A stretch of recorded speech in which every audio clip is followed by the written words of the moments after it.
What's going on, everyone? We are back, and as always, with Week 11 wrapped up, it's time to turn our attention to Week 12, the top waiver wire targets for this week, so let's get right into it.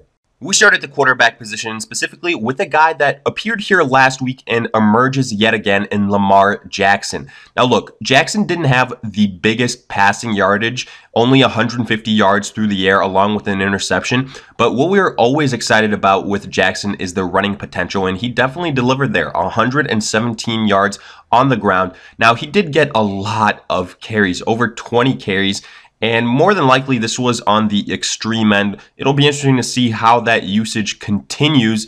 But the fact of the matter is, these matchups for Lamar Jackson are very good. And reports have already come out that Joe Flacco likely will not be playing for Week 12. There's no reason to think that RG3 would intervene and take any snaps from Lamar Jackson. Jackson did just fine. He was able to do enough, get that victory versus the Bengals. And now, versus the Raiders in that defense, I think he should have just as much success, if not more. Personally, I think he should be able to put you up right around 20 points this week when you have guys like Patrick Mahomes and Jared Goff on the bye week. So Lamar Jackson, if he's still out there, he is a great play this week for his rushing abilities, and I do think we will see some improvement in those passing yards, and especially if Joe Flacco sits out for longer, Lamar Jackson could be a great stash. Next, we have Jameis Winston.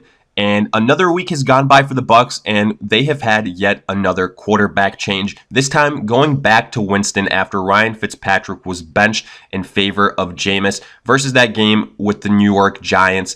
Now Winston, in his reemergence into that offense, 199 yards passing, 2 touchdowns, 1 interception in that comeback effort that came up short. But this week, another good matchup versus the San Francisco 49ers, and you know, that 49ers defense, it's not elite. And say what you will about Jameis Winston or whichever quarterback takes the field for the Buccaneers, they might not necessarily get the victory for the Bucs, but they will go ahead and put up yardage. They're not afraid to go ahead and just sling that football.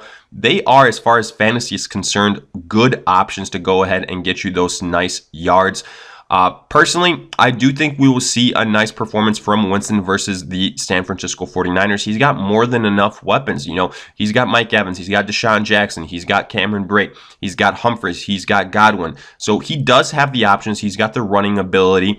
And on top of this, if I had to go ahead and make a prediction, I'd say Winston does finish out the season as the starting quarterback for the Tampa Bay Buccaneers. Personally, I just can't imagine a scenario where you go ahead, bench a guy 2 times, then bring him back a 3rd time in this scenario for Ryan Fitzpatrick. So for that reason, I do think Jameis Winston will finish out the season for the Bucs. He is worth a waiver wire pickup, not only for this week, in my opinion, but also going forward for the remainder of the season. Continuing on, we have Baker Mayfield, who is coming off of the bye week and faces the Cincinnati Bengals on the road, but nonetheless, this is a good matchup. We saw Lamar Jackson in his first start of the season have some success versus the Cincinnati Bengals. Look, just because they made some changes on the defensive side, that doesn't mean they have cleared up all the issues there. And Baker, or whoever is honestly facing the Cincinnati Bengals, should have their opportunities to go ahead and find success versus that defensive side of that team. Now, I do think this will be a nice opportunity for Baker Mayfield coming off of the bye week for some of those guys to get a little bit healthier, for them to have game plan for this game. Again, this is a situation where I don't necessarily predict the Cleveland Browns will win this game, but Baker Mayfield in a positive matchup versus that Cincinnati Bengals defense, this is one that you're going to want to go ahead and target for the remainder of the season. Quarterbacks that go up against the Cincinnati Bengals, unless they go ahead and drastically change something out of nowhere in 1 week, I like to go ahead and exploit these matchups. Baker Mayfield, not a bad play in Week 12. And the final quarterback on this list is Nick Mullens of the 49ers, a guy that's appeared on this list before and reappears yet again because Coming off the bye week, this 49ers quarterback, most likely available in your leagues. He's a guy that you go ahead and pick up based on matchups. He's had a pretty good start to his NFL career, a good 2 starts, and it should continue versus the Tampa Bay Bucks defense, one that has been very friendly to opposing quarterbacks all season long. Just look at what Eli Manning did versus them this last week. He probably had his best game of the year. Definitely a high-scoring affair for the New York Giants. That's what you like to see when it comes to games that your quarterback is involved in. And, you know, the Giants had a good rushing attack that day. Saquon Barkley had a great performance. I think Matt Brate can go ahead, do something similar, and open up the passing game even more so for Nick Mullens. For that reason, I really do think Mullens is a quality play this week. But I will go ahead and say this. To me, he is more of a just week 12 pickup and start, not so much for the remainder of the season. Switching gears to our running backs, we start with Gus Edwards of the Baltimore Ravens, who had a very impressive week, pretty much out of nowhere versus the Cincinnati Bengals. He wasn't really on anybody's radar, but 115 yards and 1 touchdown later, we are all talking about him.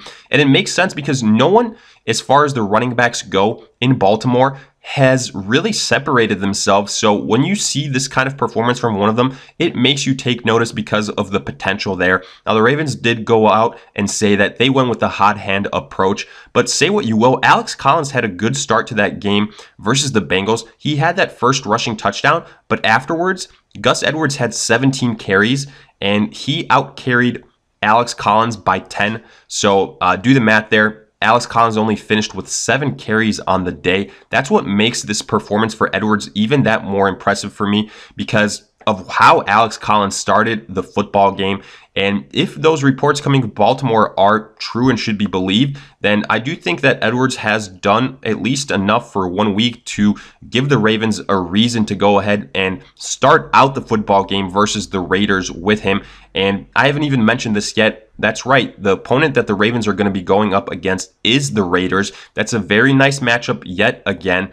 And with Joe Flacco most likely missing this game for a second straight week in a row, we saw it versus the Bengals. You know, play to Lamar Jackson's strengths. So that means keep the ball on the ground, whether it's with Lamar Jackson or another running back.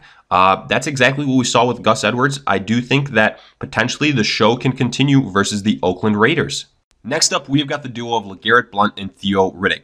Now look, the matchup versus the Chicago Bears isn't the friendliest one, but keep in mind, Kerryon Johnson in all likelihood will not be available for this game. First and foremost, he is week to week with that knee issue, but also it is a quick turnaround. The Lions have to play on Thursday, so I would say 99.9% sure Kerryon Johnson is not suiting up for this game, which means LeGarrette Blount will get a lot of the goal line work. He'll get those early downs, and then Theo Riddick will continue to be a factor in the passing game, and he will see some even more work as a third down pass catcher. Now, personally, I still think Marvin Jones will not be available in this game as well, which means Theo Riddick will continue to get even more targets as a pass catcher.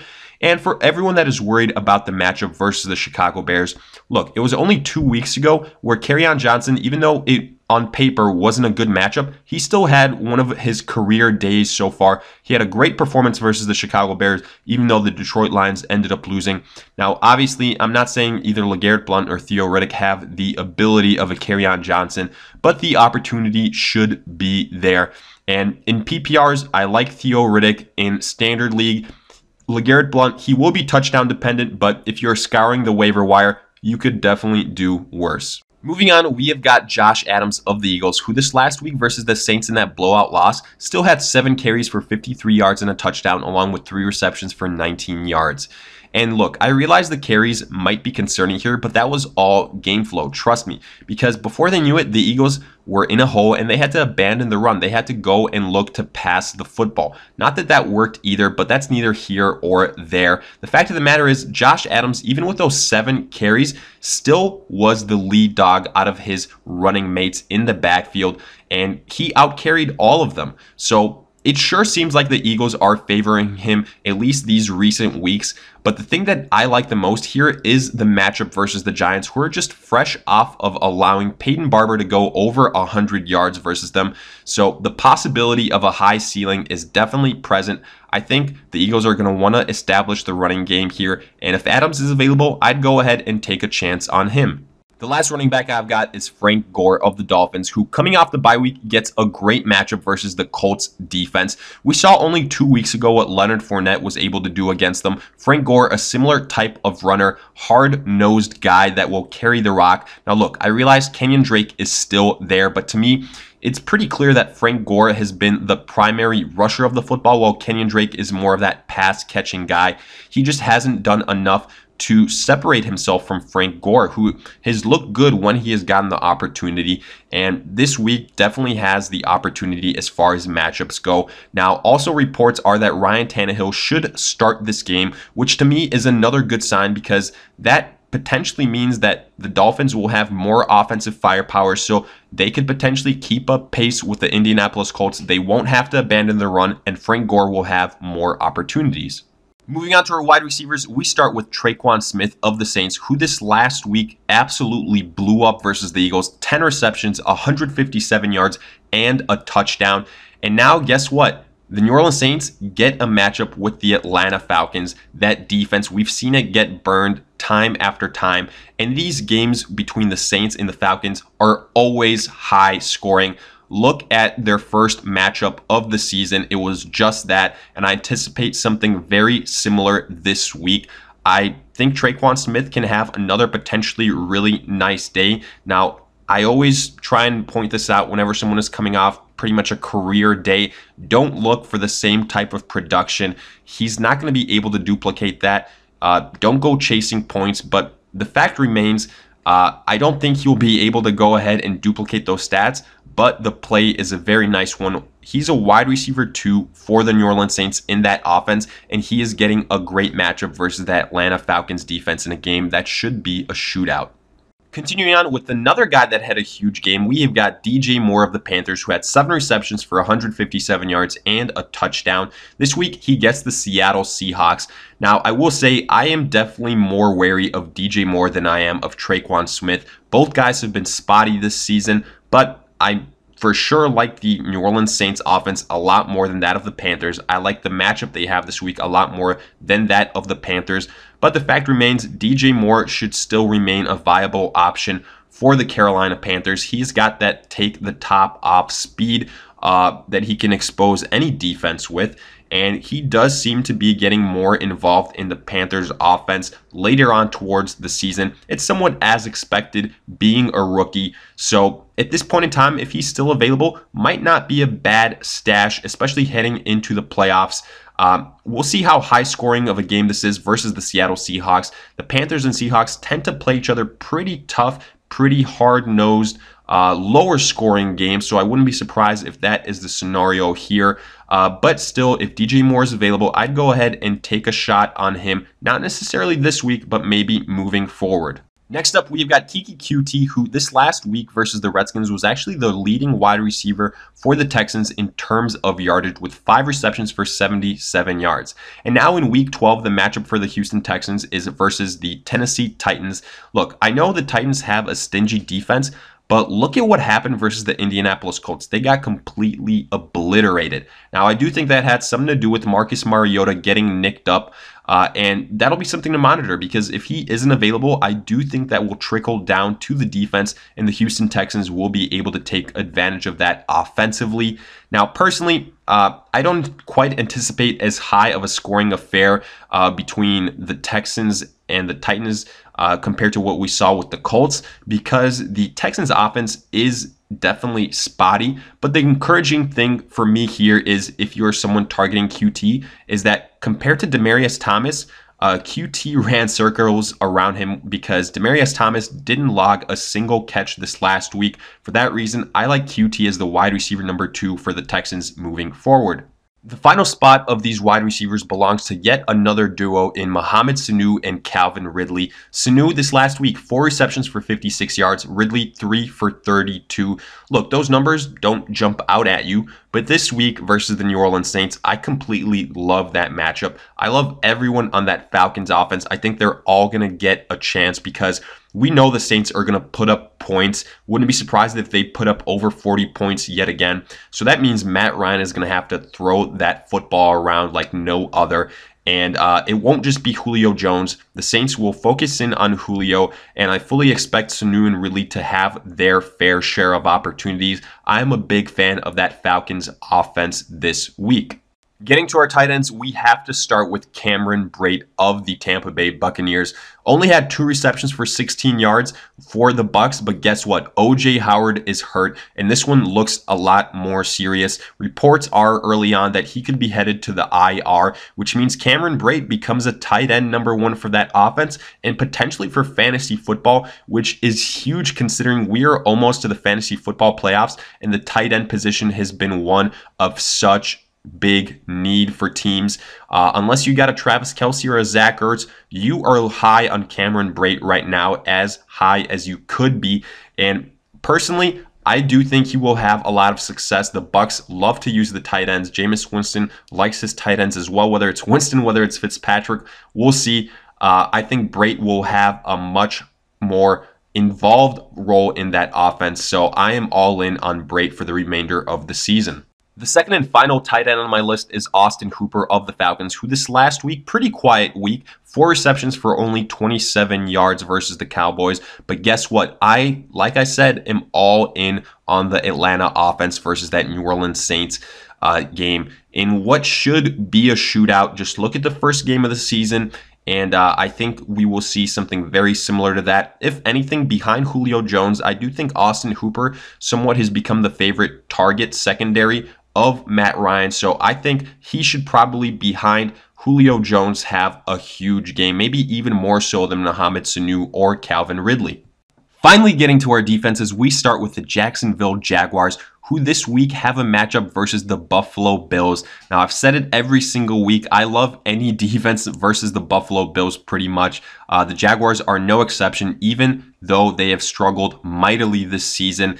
And the one thing I will say, this week versus the Pittsburgh Steelers, for about 3.5 quarters, they looked dominant. They showed flashes of what we saw last year. Hopefully, that is here to stay. And if that is the case, the Jaguars could become a viable defense yet again fast. Definitely so versus the Bills this week. Next, we have the Baltimore Ravens, who have another great matchup here versus the Oakland Raiders. I realize the Raiders are just fresh off of a win, but that Ravens defense is no joke. It's not comparable to that of the Arizona Cardinals. I think the Ravens are going to make it a long day for the Raiders, and Oakland will quickly be back in the loss column. I predict a big day for the Ravens defense, along with that Ravens offense most likely being led by Lamar Jackson. The third and final defense I've got for you is that of the Dallas Cowboys, who have a short turnaround to play the Washington Redskins divisional game. But look, if Alex Smith was available here, probably wouldn't be picking the Cowboys. But the fact of the matter is, Smith out for the remainder of the year with that horrible injury. Now insert Colt McCoy. He looked all right. He showed some flashes versus the Texans, but fact remains, I do think the Cowboys will win this game because of that quarterback issue for the Redskins. And I do think for a full 4 quarters, we're going to see several mistakes from Colt McCoy. I like the Cowboys defense this week. So with that, we finish up our top waiver wire pickups for week 12. And as always, let me know what you guys thought. Hit up the comment section with any type of questions you guys might have. If you guys agree, disagree, let me hear it. Are there guys that you thought I shouldn't include, guys that you thought I missed? Let me hear it again. And as usual, if you enjoyed, make sure to like, subscribe, and I'll see you guys in future videos.